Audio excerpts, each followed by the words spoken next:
Hey everyone, welcome back to the channel, your number one source for income-oriented investing. And today we're going to talk about a fan favorite, the legendary Canoe EIT Income Fund. I know many of you watching have this in their portfolio. This is a fantastic fund, and what I wanted to do today, just like the title says, Canoe EIT is pretty much at its 10-year high, right? If we look at the stock chart here, if we look at the 10-year stock chart, today, by the way, I'm filming this like you could see July 11th.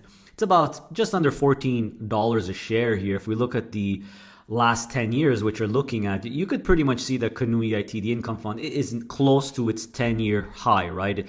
I think the highest it's ever went to is about 1450 in 2022, but let's just say more or less, right, it's near its 10-year high. So the question is, should you sell it? Should you sell it now to swap into other things which could give you more income in your portfolio? So before we do a deep dive into that question, which I'm hoping I'm going to help answer for you, let's just do a quick overview and summarize what this fund actually is. So Canoe EIT Income Fund is a closed-end fund. That's why there's that UN after the stock symbol. And to be honest with you, the more I look at it, and there's even, I remember seeing an article where it actually said this is a split share fund. Basically, it's set up, looks like a split share fund in everything but name, right? So the only reason it's not technically a split share fund is because it's not called a split share fund. But just like a split share fund, it is a closed-end fund. It uses leverage. It has preferred shares, which I'm guessing that's where they use the leverage from, right? So don't forget that there are three stock symbols, right? There's EIT.UN, which think of it kind of like the Class A or the capital shares, the main shares of the portfolio. But then you have EIT.PR.A, EIT.PR.B. You have the stock prices and NAVs, $25. I'm assuming those are very, very, very, very flat. They don't change. You'll maybe get a 5 to 6% yield, just like a split share fund's preferred share. So if we look at the FAQs, by the way, I just want to cover this quickly here. It actually says that EIT.UN has 20% leverage. So this is, a lot less leverage than other split share funds. It could be 50%, even up to north of 100%, things like DFN, FTN, LBS, etc. But this one here, 20%. And my guess is that 10% of it comes from the PR.A and 10% comes from the PR.B.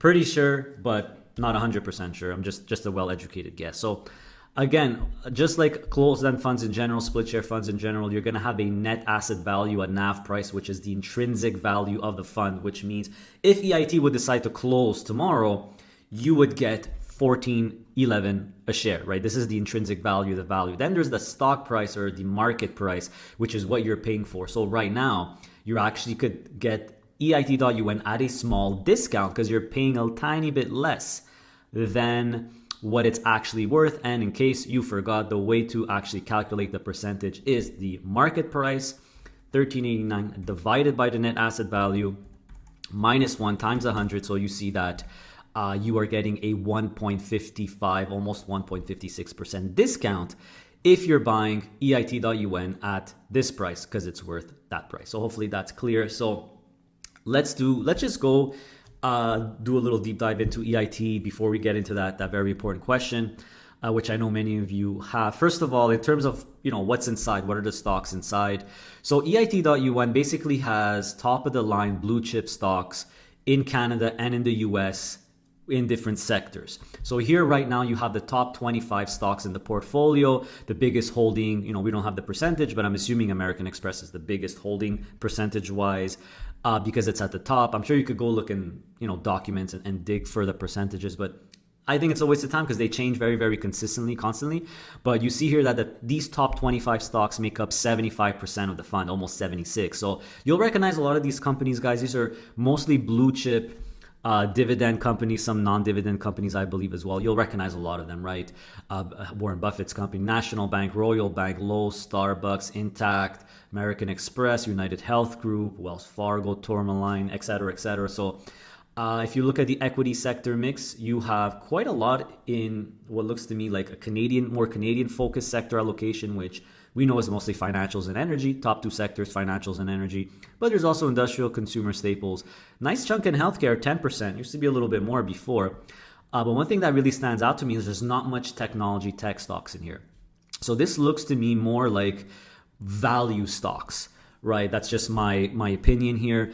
And every month you could go in and check, and you'll see some different stocks, some stocks going in and out, or maybe changing position. So this is my guess here, guys. This is a very actively managed portfolio where they're stock picking. They're maybe selling some stocks to take profits, because unlike split share funds where it's really clear, this is, in my opinion here, and I'm pretty sure about this, I don't think they do covered calls on any of these stocks. If they do, maybe not a lot, because if you look at, if we continue looking at the FAQs, how does the fund determine and support the distribution, which has been 10 cents a month for the last 10 years? And obviously 10 cents a month is very similar to many other split funds, hence, more parallels to a split fund. So very important here. Since inception, the fund has determined the distribution amount and assessed its sustainability based on the return generated from a variety of income sources, including portfolio dividends, interest, capital gains, both realized and unrealized, and return of capital. So notice that they don't mention covered calls, covered call premium, right? So the current portfolio manager has employed a total return investment strategy. So obviously they're looking for total return that generally seeks to generate return from dividend growth security. So obviously this portfolio likes high quality blue chip dividend stocks that grow their dividends over time. When you see dividend growth, it means the dividends are consistently growing over time. So in terms of management fee, by the way, just in case you want to know, you have it here. Management fee is 1%. The MER without the leverage cost is 1.28, and the MER with the leverage cost is 2.13. So pretty much in line with other leverage covered call ETFs, maybe a bit less because they use a little bit less leverage. It's typically 25% leverage. These guys use 20% leverage. So the final thing that I want to show you about EIT Income Fund is the legendary return. So they have really, really awesome returns. This is as of the end of June of 2024. The fund's been around for more than 10 years, but you could see the last 10 years, over 10% average annual return. This is, of course, if it's simulating that you're reinvesting the 10 cents a month distribution, but it's over 10% annually, which really destroys the overall Canadian market. It's not that hard to beat the Canadian market, honestly. You have the average here of about 7 in the last 10 years. When you see TSX comps, S&P TSX comp, it's the composite index of the TSX, which is kind of like the overall Canadian market. And I could show you some more proof here. So last 10 years, really good at 10%, but it's not beating the S&P 500, right? It's beating another non-leveraged, probably what I would say most popular Canadian dividend ETF, which is VDY. Very good ETF, top performing dividend ETF in Canada, I believe. You look at the last 10 years, it's only 7.22.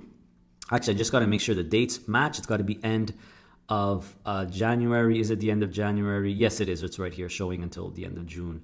It's not January, June 2024. So last 10 years, 7.22. So it definitely beats VDY by a long shot, but it's not beating things like the S&P 500, which if you look at ZSP, which is the BMO S&P 500 last 10 years, you see 15.26. But that's a little bit more than it looks like because of the Canadian dollar weakness helping the performance. But if we look at just the BlackRock IVV American S&P 500 ETF last 10 years, as of June 30th, 2024, always got to make sure when you're doing comparisons, it's the right date. You're looking at just under 13% average, and this is without leverage. So obviously, that's completely normal because this fund has quite a bit of Canadian stocks, right? You see that it's about 50-50 right now, but actually a little bit more in the Canadian U.S. market right now. I believe if EIT would just do the same strategy, the same thing just on U.S. stocks, maybe I'm sure the performance would be much, much better because, as we know, the Canadian market tends to underperform the overall U.S. market over time, long term, right? So legendary, performance. So the $1 million question now is, everyone, should you sell it, right? A lot of you, I know many of you are up on it, just like I was up on it. Let's say you're up 20, 30% on EIT Income Fund, on EIT.UN. Let's say you're making, 12% yield, right? Because if you bought it cheaper than 13, if you bought it at 12 or 11 or 10, it's possible you're making, 12, 13% yield or more.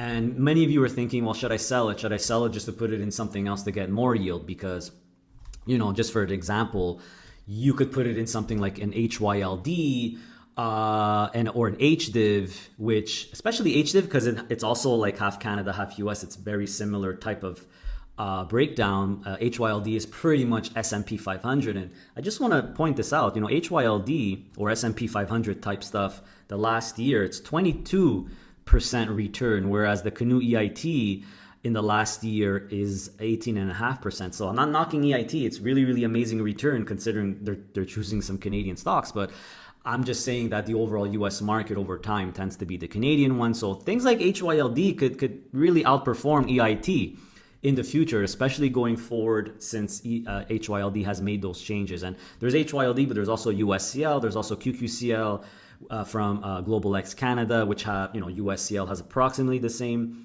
performance as HYLD, QQCL even more because the Nasdaq's been on a tear.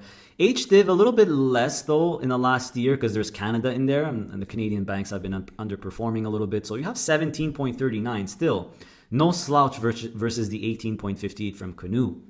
So the $1 million question is, should you sell your EIT for other high quality diversified funds like HYLD, HDIV, USCL, QQCL for more yield? Well, this is really, the key is, this is a personal question where you have to look at your objectives, right? If your objectives are more yield, then it could be something you could do. And my number one piece of advice, if you're thinking about this, you don't know what to do because maybe you're attached to the EIT income fund, you absolutely love the returns, who doesn't? Run the math. That is my number one piece of advice. Run the math. Simulate that you're selling your EIT income fund, all your amount, and then let's say you invest the whole amount in HYLD or HDIV or half or whatever it is. So simulate it, run the math, because that's, you could lie to yourself, but math and numbers never lie. So let's just do a scenario here. You invested $100,000 in EIT income fund. You're making 12% yield, but you're up, let's say 25% on it. So you really, if you sell off EIT, you're actually going to get $125,000. So when you run your new numbers on the yield, let's say you're going to get 12.5% yield on a combination of HYLD and HDIV, QQCL, USCL, whatever you decide to put it in. Let's say you're going to make 12.5%. Well, you're not making 12.5% on 100,000 anymore. You're making 12.5 on 125, right? So if we do that, you run the math, and obviously your portfolio is going to have more income, right? So more income, or how much more income, really depends on the amount you have on EIT. But my suggestion for you guys, just like I did, run the math. If I sell off all my EIT, what will be my proceeds? And then apply the new yield or the approximate yield of 12.5, 13, whatever it is, onto it, and see how much your monthly income will increase. If it's only going to increase a couple of bucks or $50, maybe I'll stay. But like me, if your monthly income is going to go up $100 or $150 or more than $200, well, if your priority is to maximize the monthly income in your portfolio, that could be a good option to do. So that is really what you need to consider.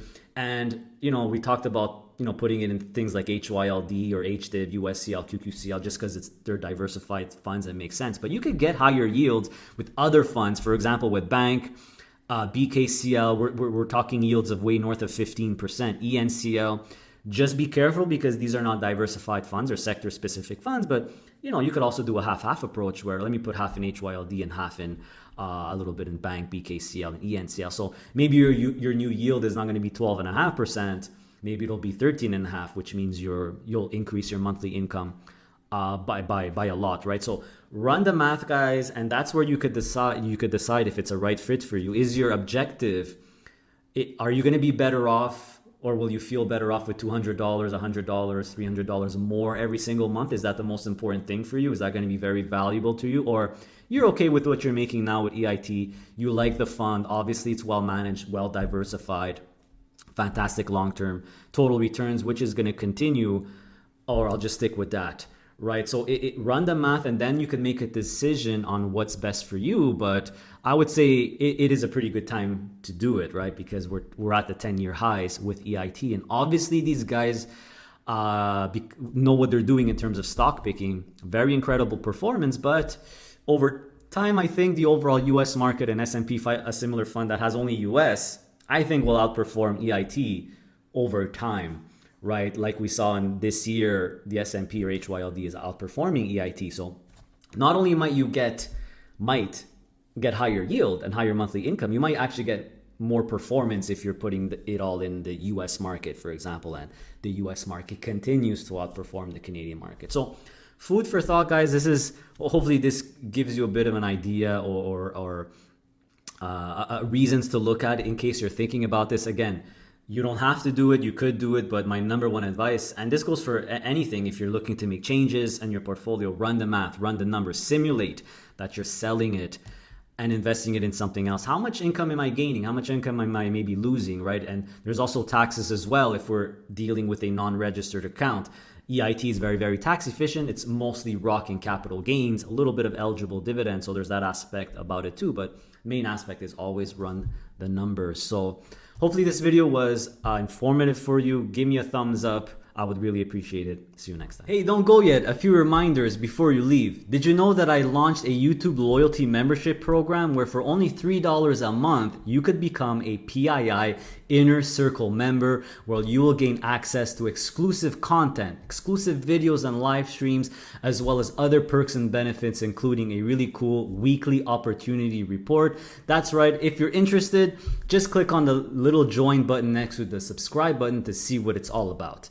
Also, make sure to follow me on Blossom and download Blossom. It's a social investing app, which is really cool. You could share your portfolio, follow other people's portfolios, including my own. My username is Adrian_PII. So download it with the referral link below. Not only is it free, but you could actually earn cash by taking these really small, quick 1-minute courses. Really awesome. It's a no-brainer. Also, make sure to visit our website, passiveincomeinvesting.ca. That's where you could book a one-on-one private coaching session with yours truly, with myself, where you could ask me all the questions you want. All the information and booking information is on the website. Make sure to check out that video on the homepage there to see how to book a one-on-one properly. Also on my website, you could purchase my digital product, which I'm very proud of, the ultimate DIY investing package. This is a reference tool or a companion tool that will help you build your own portfolio. So it has lists of funds, it has sample portfolios, and it covers both the Canadian and US stock markets. And the good news is you'll only ever have to buy it once because it comes with free lifetime updates. And my plan is really to update the version every single year. So make sure to pick it up. Also, I have Questrade and Passive referral links below. So Questrade is the broker that I personally use, and Passive is the broker companion tool or assistant that I use. Really cool program, really cool software. So I have referral links for both of those. Questrade, $50 of free trades. And Passive, I have half off for the Elite membership. If you're interested in the Elite membership, and even if you want to start out with the free membership and upgrade to the Elite afterwards, use my referral code so you could still get that 50% off. And don't forget that the Elite membership of Passive is 100% free if you use Questrade. For social media, we have a very successful and big Facebook group, private Facebook group with over 14,000 members, where we all try to help each other out. So make sure to join that group. Information is below. We also have Instagram, where you could follow us, or more personal stuff when it comes to our life here in Panama. And there's LinkedIn as well. So as usual, everyone, how do I leave you? Continue to stay safe, stay healthy, and of course, stay passive. See you next time.